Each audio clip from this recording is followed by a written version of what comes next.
चलिए, तो आज देखिए हम लोग पढ़ेंगे रूल 86B और आईटीसी के अंदर हैगा ये। और इसका जो टॉपिक हैगा सर वो ये हैगा कि अगर किसी का taxable supply for a month, ठीक है, एक्सीड्स ₹50 लाख, तो एप्लीकेबिलिटी किसके ऊपर है बच्चों? जिसका taxable supply for a month is in excess of ₹50 lakhs। तो टैक्सेबल सप्लाई का मतलब है बच्चों excluding non taxable. Non taxable मतलब exempt supply and zero rated supply. उसको छोड़ के बेटा अगर मेरा supply monthly supply is greater than 50 lakh rupees तो मेरे पे रूल 86B अप्लाई होगा। ये रूल देखिए नया लेकर आए और इस रूल में जो कंडीशन है, जो इस रूल का प्रोविजन है, रूल 86B दोबारा लिख रहा हूं, वो ये है बच्चों कि maximum 99% of output tax can be paid through ITC। In other words, i.e. minimum 1% of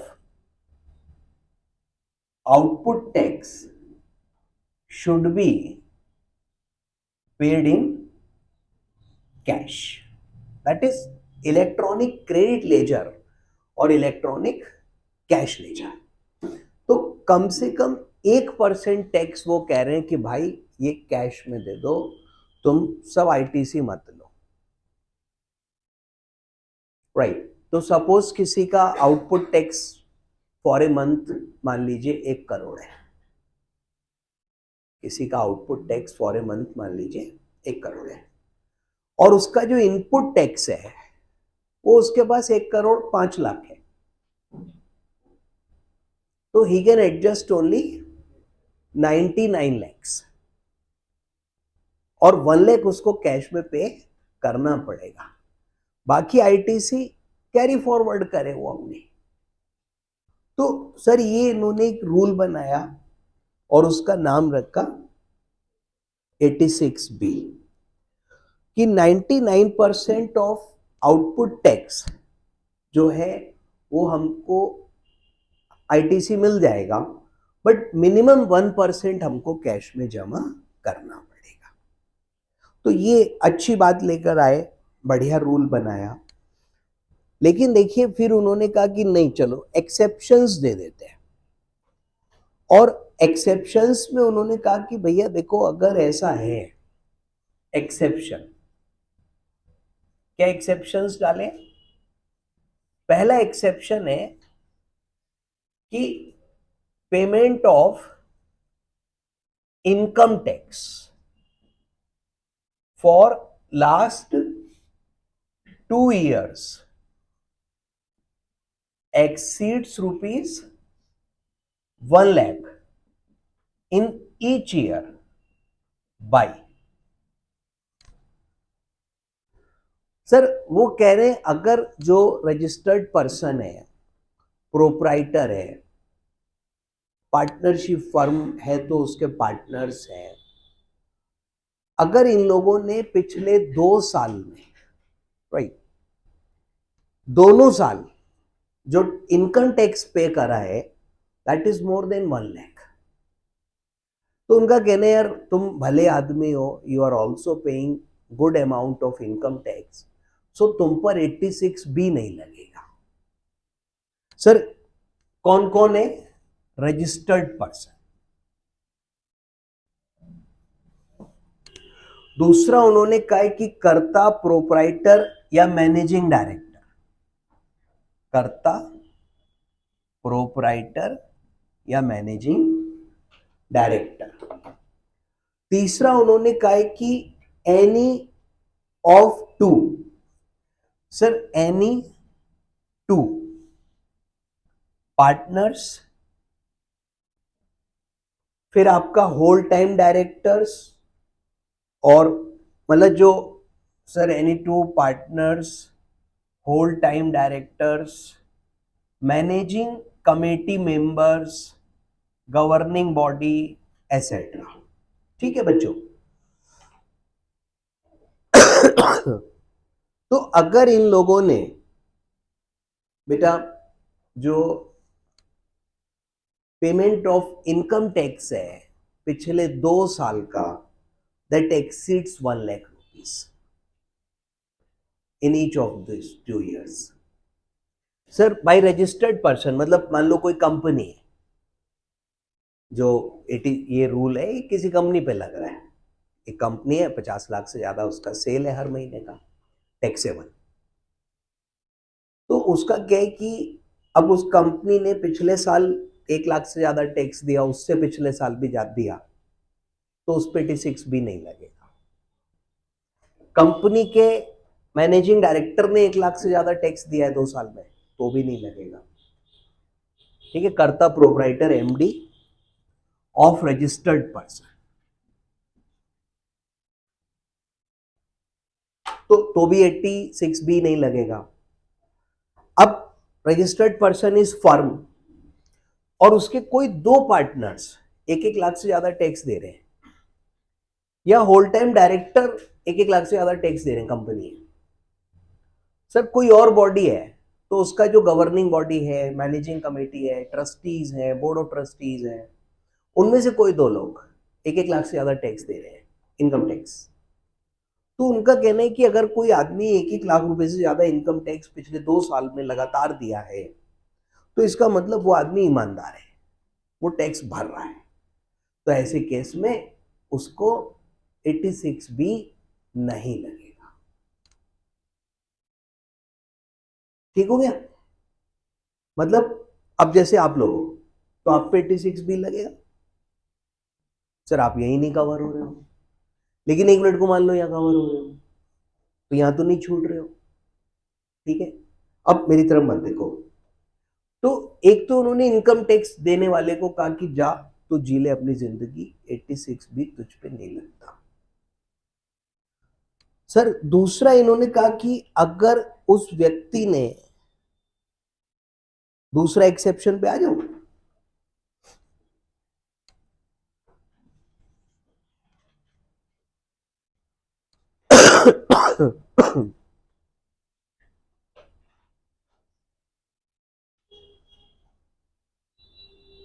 sir preceding financial year में उसका जो आईटीसी है वो ज्यादा था और उस व्यक्ति को रिफंड मिला मोर than 1 lakh rupees. Sir the registered person has received refund under GST law of more than 1 lakh rupees for preceding financial year। Refund में भी 2 रीजंस है। The refund should have arise either due to zero rated supply. Sir उसको refund क्यों मिल रहा है? क्योंकि उसकी सप्लाई जीरो रेटेड बहुत है, मतलब एक्सपोर्ट कर रहा है, एक्सपोर्टर को तो मिलता ही रिफंड है, और उसका रिफंड पिछले साल का 1 लाख से ज्यादा था, तो अभी उस पर 86 भी इस साल नहीं लगेगा। दूसरा है कि इन्वर्टेड ड्यूटी स्ट्रक्चर है। सर जो रिफंड का कॉज है that is inverted duty structure. अब आप पूछोगे ये क्या होता है? बेटा इन्वर्टेड ड्यूटी स्ट्रक्चर होता है जहां पे इनपुट पर टैक्स का रेट अधिक है और आउटपुट पर टैक्स का रेट कम है। देखो नॉर्मली ऐसा नहीं होता, फिर भी लेट अस से कि मेरा कुछ इस तरीके का बिजनेस है जहां पर मान लो उल्टा एग्जांपल ले रहा हूं, सपोज स्टील में खरीदता हूं, उससे मशीन बनाता हूं, मशीन बेचता हूं, स्टील पे जीएसटी सपोज 18% है, गलत बोल रहा हूं, और मशीन पे जीएसटी सपोज 12 है। मैं स्टील खरीदता हूं, मशीन बनाता हूं, बेचता हूं, स्टील पे 18 है और मशीन पे 12 है। इसको कहते हैं inverted duty structure. Duty structure उल्टा है, नॉर्मली इनपुट पे ज्यादा कम होगा, आउटपुट पे ज्यादा होगा, बट ये उल्टा एग्जांपल ले लिया मैंने। तो अब मेरा तो हमेशा ही रिफंड बनेगा। सर मेरी आईटीसी 18% है, आउटपुट टैक्स 12% है। ठीक है, आउटपुट टैक्स ज्यादा वैल्यू पर लगेगा, बट इतनी थोड़ी वैल्यू बढ़ जाएगी कि 12 का 18 मतलब सर 50% वैल्यू एडिशन थोड़ी कर रहा हूं मैं। तो मेरा हमेशा ही रिफंड बनेगा। इन दो रीजन से अगर मेरे को लास्ट ईयर में रिफंड मिली है मोर देन 1 लाख, तो भी 86B shall not apply on such person, उस पर नहीं लगेगा। सर नेक्स्ट कम्स एक और एक्सेप्शन है कि इन 4 लोगों पे 86B नहीं लगेगा। तो सर एक्सेप्शन नंबर 3 मैं यहां लिख दूं, और किस किस पे नहीं लगेगा बच्चों? Government department, public sector undertaking, local authority, statutory body. Sir government department, public sector undertaking, local authority like नगर निगम वगैरह बच्चों, और स्टैट्यूटरी बॉडी जैसे ICAI, तो इन पर भी नहीं लगेगा, इन पर भी 86B नहीं लगेगा। इसके अलावा कमिश्नर को उन्होंने पावर्स दिए हुए हैं कि वो किसी को भी नोटिफाई कर सकता है और उसको सर वेरिफिकेशन करने के बाद में 86B से एग्जम्प्ट कर सकता है। तो कमिश्नर और an officer authorised by him in this behalf में रिमूव दिस सेड रिस्ट्रिक्शन। तो बच्चों commissioner can remove this restriction on any person after verification। तो अगर उसको लगता है तो एग्जम्प्ट कर देगा, छोड़ देगा। तो इस प्रकार से बच्चों दिस इज 86B, और इतनी ही स्टोरी है इसमें। सर ये एक नई चीज, नए तरीके का प्रोविजन है। तो आइए आप अपनी बुक पे आएंगे अगर, तो शुरू से चलते हैं। पेज 23 पे we have a heading, restriction on use of amount available in credit ledger. Restriction on use of amount in credit ledger. तो क्रेडिट लेजर में बच्चों जो अमाउंट है उसी पर तो रिस्ट्रिक्शन है। तो ये है रिस्ट्रिक्शन ऑन ITC। तो ITC ना हो गई बच्चों, जाने क्या हो गई? कभी तो उसे ब्लॉक कर देते हैं, कभी उस पर रिस्ट्रिक्शन लगा देते हैं। तो ITC पे तरह तरह के प्रतिबंध लगा रखे हैं कि तुम घर से मत निकलो, तुम स्कूल मत जाओ, तुम पढ़ाई मत करो, तुम ये मत करो, तुम वो मत करो। तो बेचारी ITC आप देखो उसकी ग्रोथ कैसे होगी, वो तो बेचारी दब जाएगी। उसको आप कुछ करने नहीं दे रहे हो जीवन में, और एक काम करो, चेन से बांध के घर में बांध के रखो उसे, आईटीसी ना हो गई वो हो गई, तो वो आप जानो।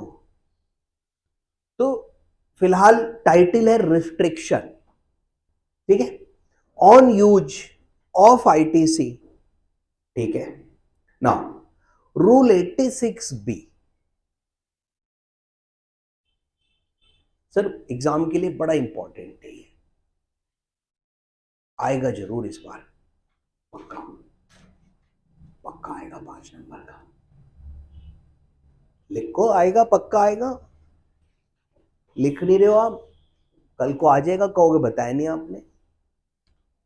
तो rule 86B limits the use of ITC for discharging output tax, और बच्चों this rule starts with non obstante clause. ये क्या होता है?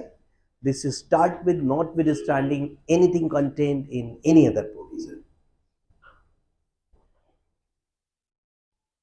अब लॉ के पेपर में एक एमसीक्यू आ गया पिछली बार, उसमें लिखा था कि अगर कोई सेक्शन है और वो section starts with the phrase that notwithstanding anything contained in any other section of this act.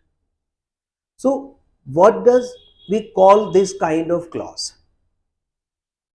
Options are obstacle clause, non-obstacle clause,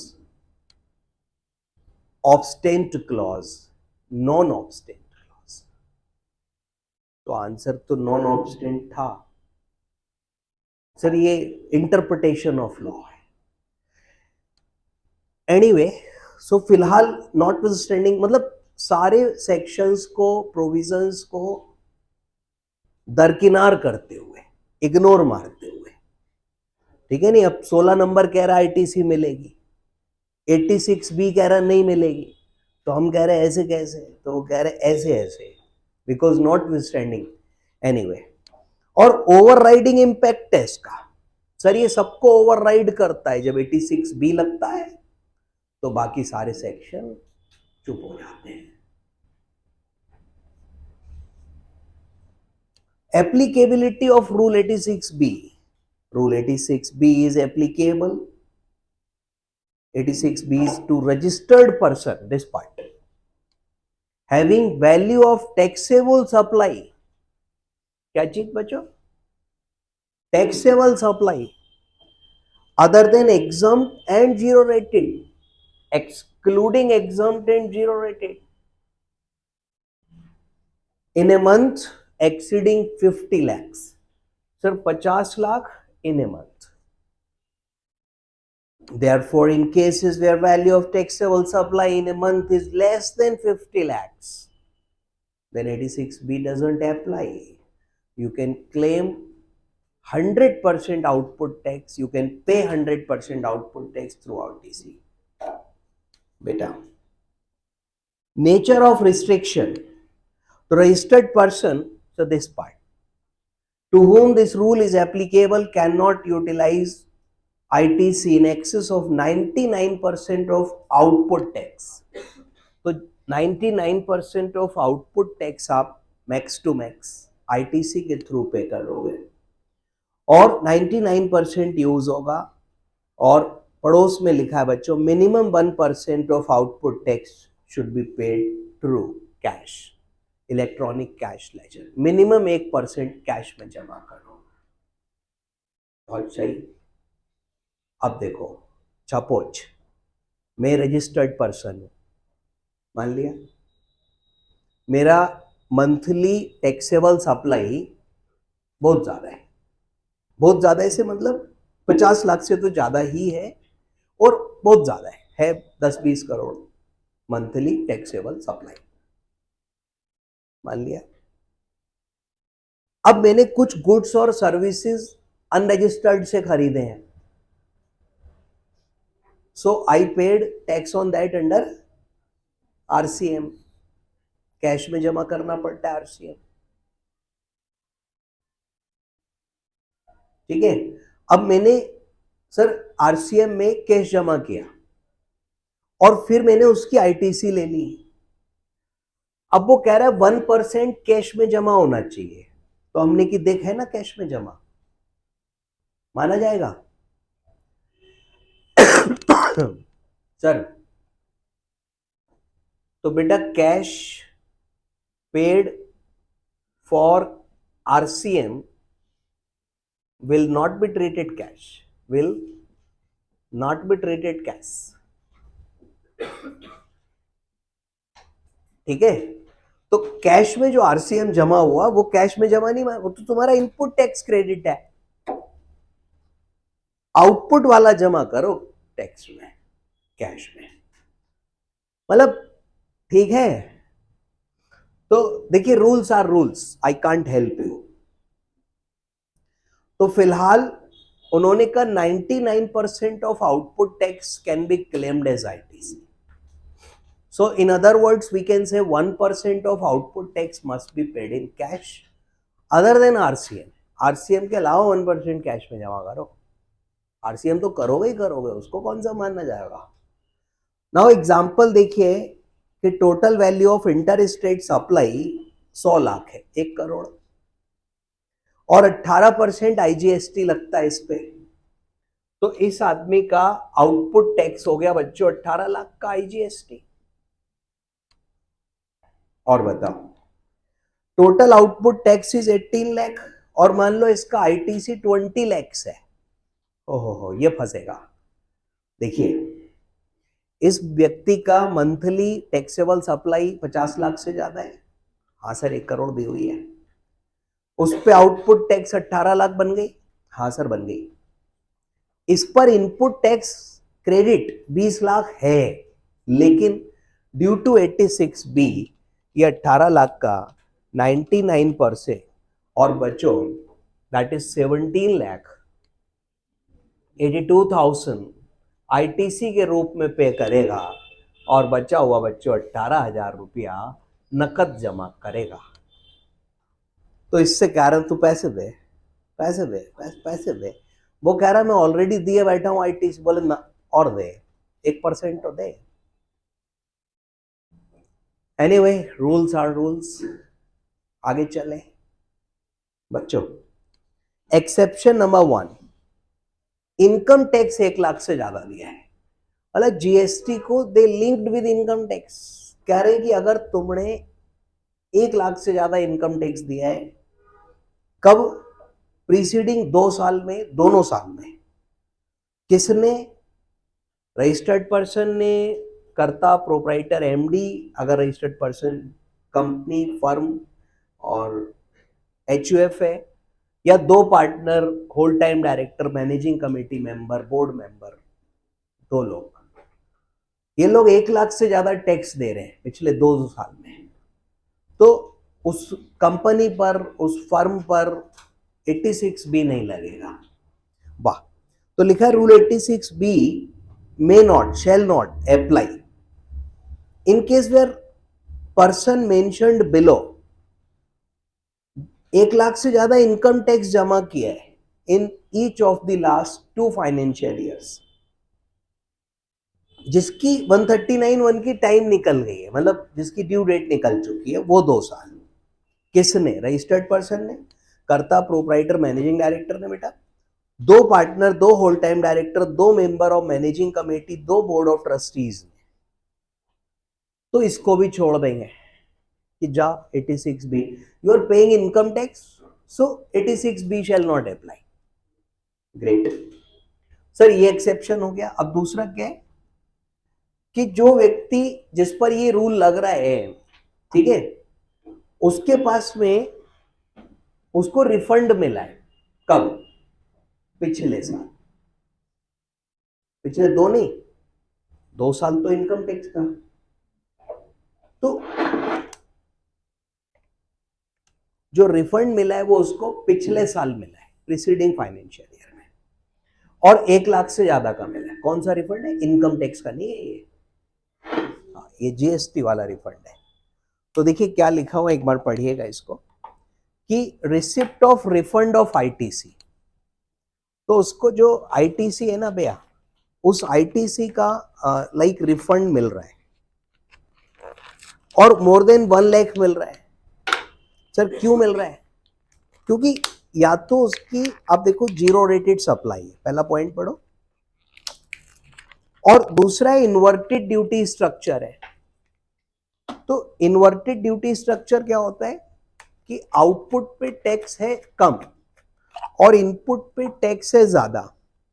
ऐसा नॉर्मली बहुत रेयर है, लेकिन अब हो सकता है कहीं पे, तो we call it inverted duty structure. तो ऐसे व्यक्ति का देखो रिफंड ही बनेगा। और अगर किसी ने इस तरीके से पिछले साल में रिफंड लिया है, कितना, मोर देन 1 lakhs का, तो rule 86B may not apply where registered person has received a refund of more than 1 lakh for unused ITC for zero rated supply, ठीक है, और for inverted duty structure it is pertinent कि refund preceding financial year का होना चाहिए। तो GST law का refund है, मोर देन 1 लाख है, प्रीसीडिंग फाइनेंशियल ईयर है, due to zero rated supply है, due to inverted duty structure है, तो उस पर भी 86B नहीं लगेगा। Sir payment of output tax through electronic cash ledger in excess of 1%, अब कोई 1% से ज्यादा दे रहे तो फिर तो कोई बात ही नहीं। Sir if registered person has paid more than 1% using cash ledger up to said month in current year, तो अगर उसने पिछले मंथ्स में करंट ईयर में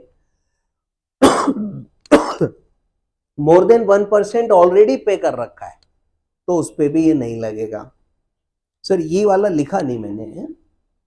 sir payment of total output tax, इसमें कह रहे हैं registered person has paid more than 1% of output tax, 1% से ज्यादा वो पहले ही जमा कर चुका है, using cash ledger up to said month, तो रिस्ट्रिक्शन विल नॉट अप्लाई। एक एग्जांपल भी है कि उसने मान लो अगस्त 2021 तक आउटपुट टैक्स 30 लाख है और 30 लाख का 1% होता है 30,000, लेकिन उसने कैश में ऑलरेडी 1 लाख जमा कर रखा है, यानी करंट ईयर में अप टू प्रीसीडिंग मंथ ही has paid more than 1% through cash, बराबर है। तो बच्चों 86B will not apply in September, तो सितंबर मंथ में नहीं लगेगा, बच जाएगा ये। तो करंट फाइनेंशियल ईयर को देखना पड़ेगा। तो interestingly this exception need to be evaluated in current year and for the month of April of any financial year exception लगेगा ही नहीं, क्योंकि अप्रैल में करंट ईयर में पिछला महीना तो है ही नहीं। सर रूल्स आर रूल्स, तो इन्होंने लिखा है कि rules the person who are making are sometime making rules, मतलब समझ गए हो हम? नहीं तो ठीक है। नाउ स्पेसिफाइड पर्सन पे नहीं लगेगा बच्चों, क्लोज कर रहा हूं मैं। गवर्नमेंट डिपार्टमेंट है, public sector company, undertaking, local authority, statutory body, और उसके नीचे लिखा है कि कमिश्नर साहब किसी से वेरीफाई करके उसको भी इस रिस्ट्रिक्शन से एग्जम्प्ट कर सकते हैं, उनको भी अधिकार दिया हुआ है कि बेटा तू जी ले अपनी जिंदगी, और वो ऐसा कह सकते हैं। ठीक है भैया, आइए illustration 2, determine the amount, taxable turnover है 1.25 crore, so it is more then 50 lakhs। Total amount of ITC है बच्चों 25 लाख। सर टैक्स रेट बता दो 1.25 करोड़ पे कितना लगाना है मेरे को जी?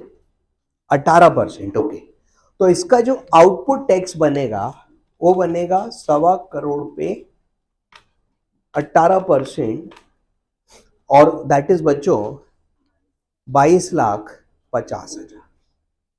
तो इसका आउटपुट टैक्स हो गया जी 22,50। अब ये किसी उसमें एक्सेप्शन में जा रहा है? सर ऐसा लग तो नहीं रहा मेरे को। Output tax is 22,50,000. Done. Next line. Total amount of ITC as per books है 25 लाख, लेकिन एज पर 2A2B मतलब जो इसकी इलेक्ट्रॉनिक क्रेडिट लेजर में दिख रही है वो है 22 लाख. यानी 3 लाख की आईटीसी ऐसी है जो शायद सप्लायर्स ने GSTR 1 नहीं भरी है, नहीं दिखाई है. तो अब देखो 22 लाख तो ये क्लेम कर ही सकता है. याद करो सर, अभी 99% का रूल अभी देखूंगा. पहले आईटीसी कितनी क्लेम कर सकता है ये तो पता लगे. 22 लाख. और जो इनएलिजिबल है, नहीं दिख रही है आईटीसी, वो है 3 लाख की. लेकिन उसमें क्या रिस्ट्रिक्शन है कि 5% ऑफ एलिजिबल आप क्लेम कर सकते हो. तो 22 का 5% 1,10. तो टोटल ये 23,10,000 क्लेम कर सकता है. आउटपुट टैक्स इतना है बच्चों, लेकिन अब 99% का रूल भी इसके ऊपर लगेगा. सर 1% तो कैश में दो, 50 लाख से ज्यादा आउटपुट लिए बैठे हो तो 99% ऑफ दिस करो. तो बेटा 22,500 कम कर लेते हैं, तो 22,27,500. Now he can claim this much ITC. तो ये केवल इतनी क्लेम कर पाएगा बच्चों. और देखो कॉम्प्लिकेटेड हो गया इसका. अब अगले महीने जब बाकी के जो सप्लायर्स है, मान लो वो GSTR 1 में शो कर देते हैं तो कितना क्लेम कर चुके हैं, कितना बचा हुआ है, it will confuse us. Anyway, फिलहाल ये फिगर समझ आया. 99% ये एलिजिबल था. मैक्स टू मैक्स ये क्लेम हो सकता था, लेकिन 99% से ज्यादा नहीं कर पाओगे. चलो, तो इसका इस प्रकार से ये कहानी हो गया. इलस्ट्रेशन 3 आप लोगों ने शायद कर लिया था. somebody was asking this question. तो बच्चों यहां पे ये चैप्टर फिनिश हो जाती है. सर खत्म. अब क्या है, बंद कर दो भाई.